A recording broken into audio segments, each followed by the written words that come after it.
Okay, just say what you just told me. In the 1930s, Pastor Dietrich Bonhoeffer spoke out against the Nazis. And of course, eventually they jailed and murdered him. While he was in jail, he kept a journal in which he pondered the question, how did a small number of evil monsters get control over a nation, the German nation, highly cultivated, highly civilized, producing figures like Einstein, Beethoven, hardworking Germans?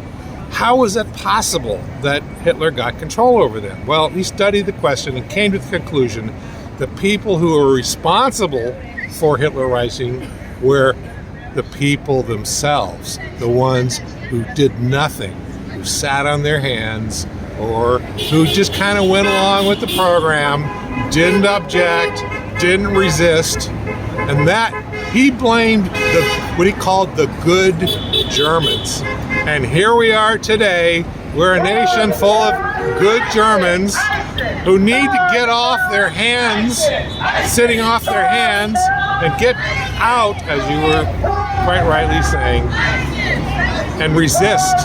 We need every bit of resistance, because even the smallest amount of resistance counts. Every act of resistance, no matter how small, counts. You mentioned earlier being a Vietnam veteran. Yes. I was really close to going there myself. I think I got lucky to not go because I don't think I would have made it. I'm glad you made it back. But I remember during Vietnam, all the protests. I remember so many students being out in the streets, and we need to get more of those young people out, right? Yeah, well, the way that the Vietnam War ended was due to two factors. One was the Vietnamese people themselves.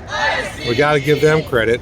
But also kind of shared in that task were the American public, students, teachers, average people who got out in the streets, mobilized, and said, we're not going to allow this to continue. And they too were assaulted, jailed, murdered during the Vietnam War era. You remember Kent State. Well, here we are again. And as we used to say in the service, same shit, different day.